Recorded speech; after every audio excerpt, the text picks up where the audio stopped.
vastos canaviais, cana-de-açúcar a perder de vista. Estes gigantescos campos de monocultura que sustentam a produção de etanol e de açúcar no país escondem histórias de sofrimento de milhares de trabalhadores rurais. Não bastasse a exposição ao calor extremo, à fuligem das queimadas e ao exaustivo esforço físico repetitivo, os cortadores de cana, muitas vezes, têm baixos salários e, o que é pior, ainda há relatos de trabalho infantil e análogo à escravidão em usinas brasileiras.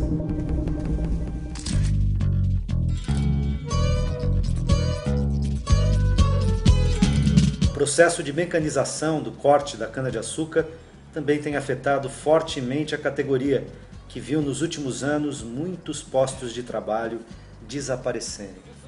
Discutir a situação desses profissionais, hoje e no futuro, é falar sobre responsabilidade social, é promover o trabalho decente no campo, por um país melhor e mais justo para todos. Descer para a cana, recolher a garapa da cana. Olá, o melhor e mais justo de hoje, ao vivo pelo portal tvt.org.br e também pela Rádio Brasil Atual FM, 98.9 em São Paulo, 93.3 no Litoral Paulista e 102.7 no Noroeste Paulista, vai analisar as condições de trabalho dos cortadores de cana. Para essa conversa, eu tenho o prazer de convidar Sheila Duarte, médica sanitarista da Divisão de Vigilância Sanitária do Trabalho da Secretaria de Estado da Saúde de São Paulo.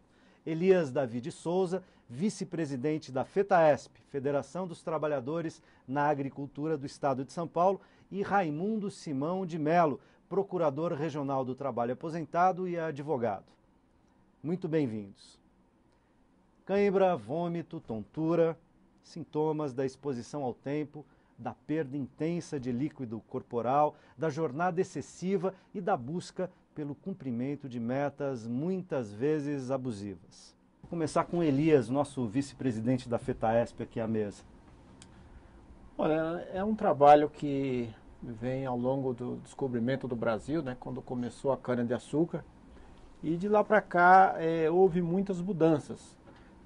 Uma delas que nós tivemos aí nesses últimos 10, 15 anos aí a questão do aquecimento, né? Isso mudou muito a forma de trabalhar, e também a exigência com o advento do álcool primeiro, né? Depois se mudou para o nome de etanol, a exigência de cada vez mais esses trabalhadores sobre a sua produção, porque eles trabalham por produção no corte da cana e cada vez mais está se exigindo cada vez mais. Um exemplo é que no passado... Trabalham por produção significa que eles ganham de acordo com aquilo que eles produzem. Correto, de acordo com o que eles produzem. Ou por tonelada, ou por metro linear de cana cortada. Uhum. E no passado um bom cortador de cana cortava 5 toneladas de cana por dia, e hoje já está aí, a média já está batendo em seus 12, 13, 15 toneladas dias. É lógico que houve mudanças também na questão de plantio, mas cada vez mais está se exigindo do trabalhador rural que aumente a sua produção. Ok. Raimundo Simão, eu queria que você nos falasse um pouco então dessa situação mais específica dos cortadores de cana. Boa tarde a todos, é um prazer estar aqui. Realmente eu fechei mais uma fase da minha vida, 20 anos, 4 meses e 1 dia como membro do Ministério Público do Trabalho na 15ª Região, Estado de São Paulo, e nesse período tive a oportunidade de conhecer um pouco a situação, que eu diria já para começar, degradante do cortador de cana. O cortador de cana, para o senhor que está nos ouvindo e não conhece muito bem, porque a gente conhece um posto onde compra o etanol que abastece os nossos veículos, né? E damos até preferência por uma questão ambiental. Mas muitos não conhecem como é que esse etanol agora chega aqui. Mais ou menos, vejam o seguinte, o cortador de cana, ele trabalha ao ar livre, num sol forte, poeira, fuligem. Ele tem uma indumentária, começa com uma bota um pouco pesada, uma bota de aço, tem as perneiras de aço, tem luvas e mais alguns equipamentos, além do facão, do podão. Isto somente já traz um grande desconforto. E aí ele vai trabalhar. Mais ou menos, eu vou trazer dados aqui científicos, não fui eu que inventei. E eu aqui como leigo, deixa eu te perguntar, e essa indumentária toda, botas com proteção e perneiras com proteção de aço e tal, é porque a cana é muito afiada, né? Ela corta. Sim, a cana corta, existem os animais peçonhentos, que são muitos, as perneiras têm barra de aço para evitar acidentes com o facão, porque são muitos trabalhadores ali ao lado. Né? Então, veja, para se ter uma ideia, o cortador de cana, como disse o Elias, em média hoje, corta de 11 a 12 toneladas. Isso é uma média, né? Porque há aqueles que cortam mais, há aqueles que cortam menos. Quem corta menos já é chamado de facão mole. É um apelido, uma forma de assédio moral, e às vezes não passa no contrato de experiência, certo, Elias? Um trabalhador para cortar 12 toneladas de cana, por exemplo, ele anda por dia 8.800 metros por dia. Ele aplica 133.332 golpes com podão num dia. Podão Ele que é o facão, né? Que é o facão. Ele faz 36.630 flexões por dia. Ele perde 8 litros, em média, de água por dia. Então, entenderam, senhores? Essa é mais ou menos a situação. E ele trabalha de 5 a 6 dias por semana. Exatamente. Não.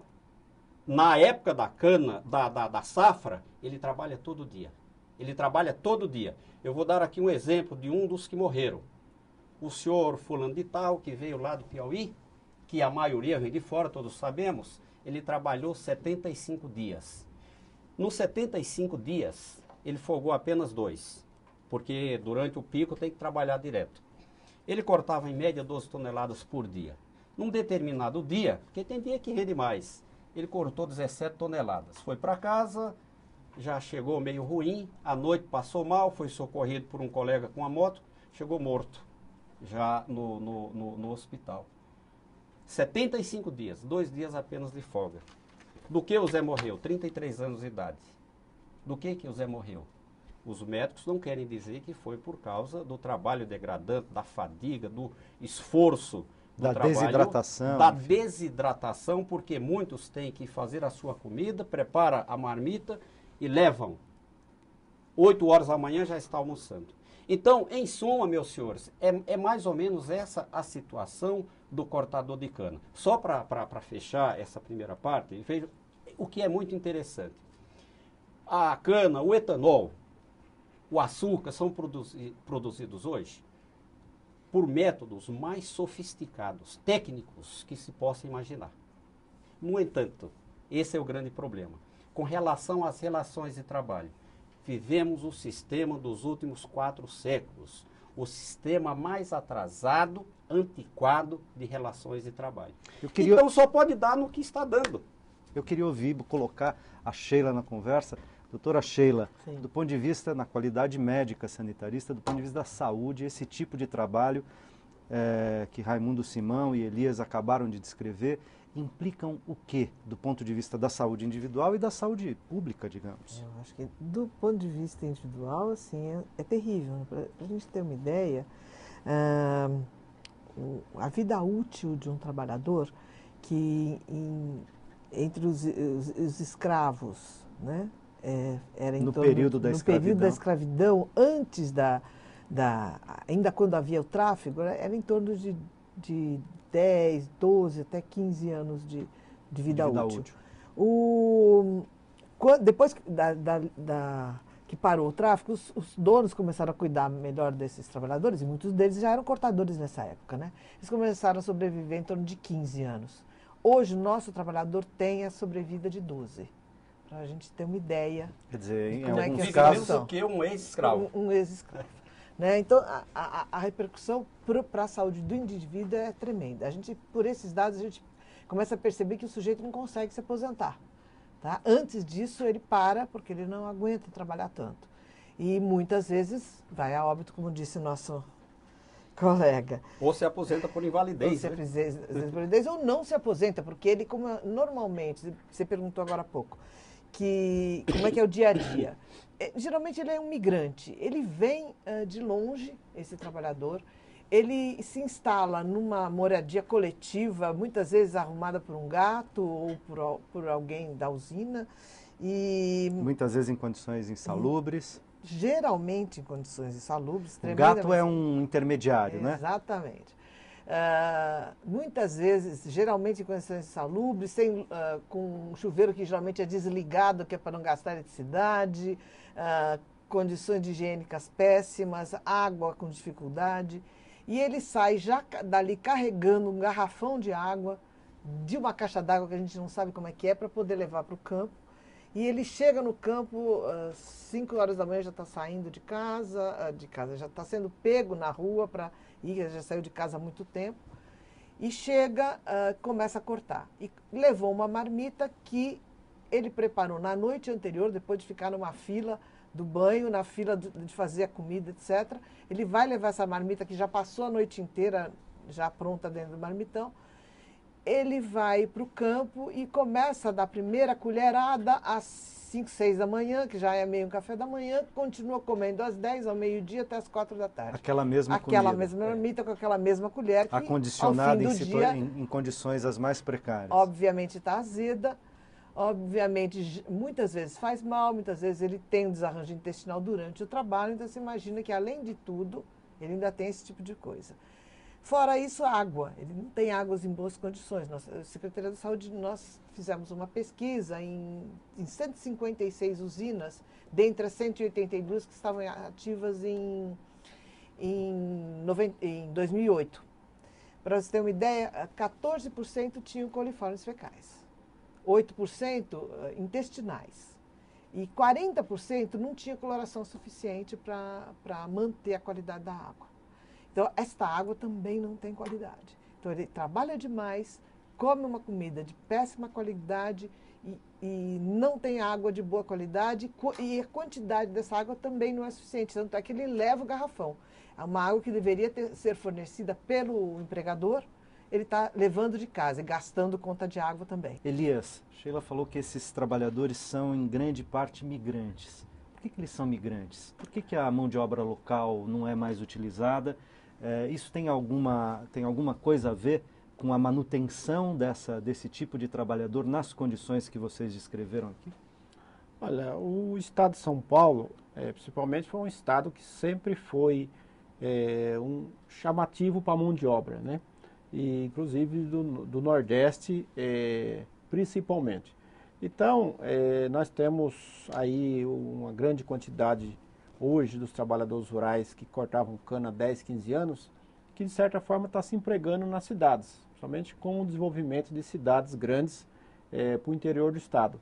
E no Nordeste, como tem aquela questão, muitos deles têm uma pequena propriedade, mas eles trabalham só um período do ano em função das chuvas, né? Uhum. Então, boa parte deles, às vezes, tem uma pequena propriedade, deixa sua família lá e eles vêm para São Paulo, como sempre veio para São Paulo, no intuito de ganhar dinheiro, né? Por isso que tem a migração vindo principalmente para o corte da cana, né? Nós temos outras situações aí que também, outras lavouras que vêm migrantes, mas o corte da cana ele é mais porque é a intenção de ganhar dinheiro e depois, no final da safra, retornar lá para a sua terra, né? É uma oportunidade, no passado se ganhava até razoável, né? Mas com o advento de todas as mudanças, o salário hoje não são os melhores, como era no passado. Então é por isso que tem essa questão da migração. Raimundo. Olha, é muito interessante o que o Elias falou. Para a gente conversar um pouquinho sobre o sistema de pagamento, que eu considero hoje um dos maiores problemas sobre o trabalhador, o canavieiro, o cortador de cana. É o sistema de pagamento. Ele recebe por produção. E é diferente de qualquer trabalhador que recebe por produção. Porque ele só vai saber do valor que vai ganhar depois que ele trabalhou. É diferente alguém que trabalha numa loja, faz uma venda, já sabe quanto vai ganhar. Não. Ele recebe por metro ou por tonelada. Eu dizia, o sistema antiquado de relações de trabalho. A cana ainda é medida com um compasso. Um compasso, para quem não sabe, que é utilizado lá, são 3 varas. São 3 varas, bem flexível. Flexível à vontade de quem está medindo a cana. Ainda tem esse detalhe. Né? Então, o que acontece? A cada ano, e principalmente agora por causa da mecanização, a mecanização está nivelando o pagamento da cana manual. Olha que interessante. Então, a cada ano, diminui o valor pago pela usina. Mas o trabalhador tem que trabalhar mais para conseguir auferir um pouco aquilo que ele pretendia. Aquilo que ele já ganhou anteriormente. Exatamente. Eu quero conversar mais sobre esse modo de exploração do trabalho e de pagamento do trabalho, mas isso no próximo bloco a gente já volta com esse debate que vocês viram que está muito bom.